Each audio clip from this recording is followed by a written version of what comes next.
कि बेटे तो बहुत ही अनगढ़ होते हैं, बहुत कठोर होते हैं, लेकिन जो बेटियां हैं वो कांच का टुकड़ा होते हैं। अगर वो कहीं गिर गई, वो लड़खड़ा गई, तो फिर कांच जुड़ता नहीं है। कांच अपनी जो उनकी जो शेप है वो वापस नहीं आती है, उसमें जो दरार है उसको आप भर नहीं सकते। इसलिए हमारी बहन बेटियां मातृशक्ति कतई कमजोर नहीं है। वही हमारी समाज की, हमारी छतरानियां, हमारी बेटियां, हमारी बहुएं अगर पुरुष के पीछे चलती हैं तो वो इस सोच को लेकर के चलती हैं कि हमारे भाई, हमारे बड़े, हमारे बुजुर्ग और हमारा जीवन साथी कहीं लड़खड़ाएगा तो उसके पीछे संबल देने के लिए मैं खड़ी हूं। कहावत है कि हर सक्सेस के पीछे, सफलता के पीछे कहीं ना कहीं स्त्री का त्याग और बलिदान होता है। उस स्त्री के त्याग बलिदान की कहानी होती है।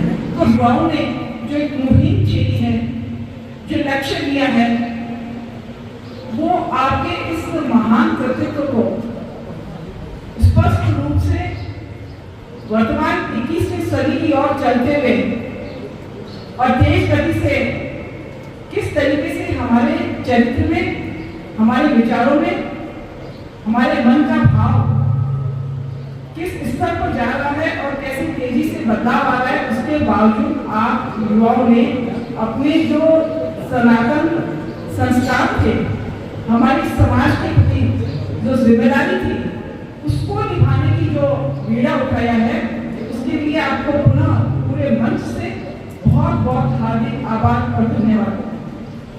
पूरे राजस्थान में आदरणीय छोटे भाई भंवर सिंह जी देगा साहब ने बताया कि हम लोग 1005 पेंशन हमारी माताओं और बहनों को दिए जा रहे हैं।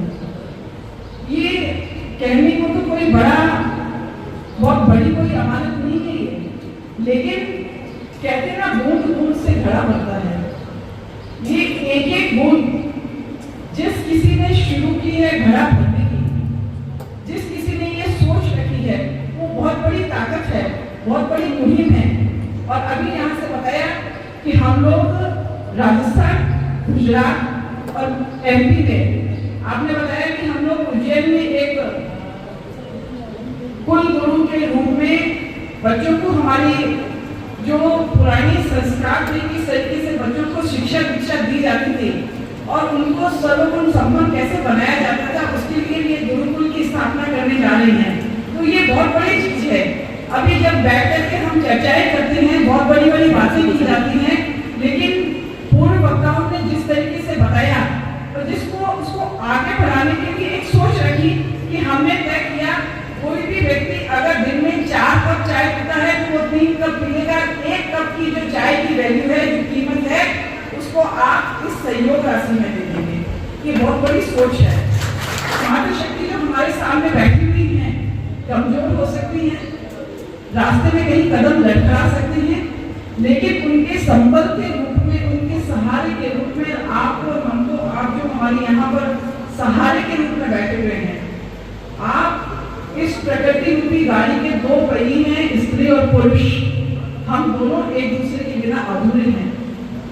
एक आधुनिकता के साथ विचारों में कहीं ना कहीं बातें आती हैं और ये जो आधुनिक शिक्षक है, बच्चों को दिमाग में एक सवाल खड़ा करती है कि हम लड़कों से आगे क्यों नहीं हो सकते, हमें वो आजादी क्यों नहीं है जो हमारे भाइयों को दी जाती है। तो किसी हमारे बड़े अनुभवी ने कहा कि बेटे तो बहुत ही अनगढ़ होते हैं, बहुत कठोर होते हैं, लेकिन जो बेटियां हैं वो कांच का टुकड़ा होते हैं। अगर वो कहीं गिर गई, वो लड़खड़ा गई, तो फिर कांच जुड़ता नहीं है।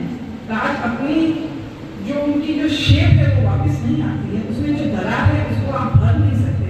इसलिए हमारी बहन बेटियां मातृशक्ति कतई कमजोर नहीं है। वही हमारी समाज की, हमारी छतरानियां, हमारी बेटियां, हमारी बहुएं अगर पुरुष के पीछे चलती हैं तो वो इस सोच को लेकर के चलती हैं कि हमारे भाई, हमारे बड़े, हमारे बुजुर्ग और हमारा जीवन साथी कहीं लड़खड़ाएगा तो उसके पीछे संबल देने के लिए मैं खड़ी हूं। कहावत है कि हर सक्सेस के पीछे सफलता के पीछे कहीं ना कहीं स्त्री का त्याग और बलिदान होता है, उस स्त्री के त्याग बलिदान की कहानी होती है। तो स्त्री को सफलता देने के लिए भी हमारा ये जो पुरुष समाज खड़ा हुआ है आपके साथ है।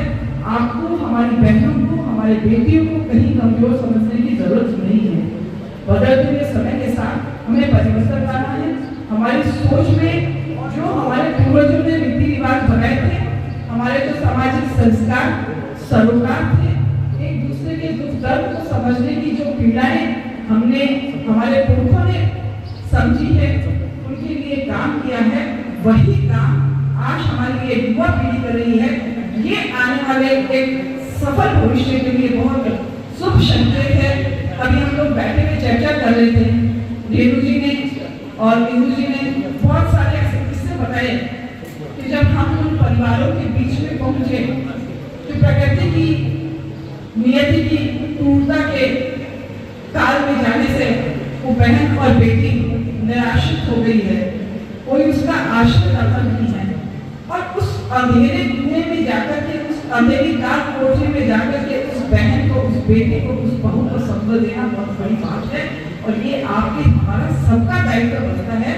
इसलिए आप और हम यहाँ बैठ कर के आ रहे हैं।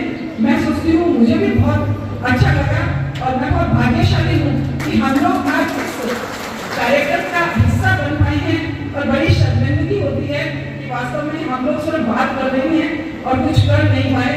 मैं आपकी इस पूरी टीम को विश्वास और भरोसा दिलाती हूँ कि आप मेरे से जब भी, जहाँ भी, किसी भी तरीके से कोई सहयोग चाहेंगे, मैं आपके साथ तत्पर रहूंगी और कोशिश करूंगी कि हमारे जिले में भी हमारे भाइयों को, हमारे समाज के भामाशाहों को अधिकतम संख्या में इसमें जोड़ें और उनका सहयोग मिले, ताकि हम इसके साथ साथ हमारी जो बेटियां हैं, हमारी जो बच्चियां हैं, जो हमारा भविष्य है। देखिए, ये जो प्रगतिशील समय है, इसमें जब तक हम और आप आर्थिक रूप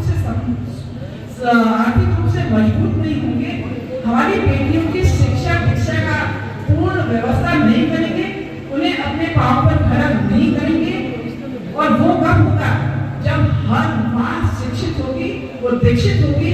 शिक्षित और दीक्षित माँ, कहा जाता है पहला गुरु माँ होती है। ये कोई सब बातें नहीं है, ये सही है। माँ का ही वो सीख होती है, माँ का ही पालन पोषण होता है। माँ के दिए गुण हैं कि हमारे इस इतिहास में शिवाजी बने हैं, चाहे महाराणा प्रताप बने हैं, चाहे कोई भी शख्सियत हुई है, वो माँ की शिक्षा और दीक्षा के कारण हुई है। पढ़ी लिखी माँ होगी तो निश्चित रूप से हमारा समाज आगे बढ़ेगा।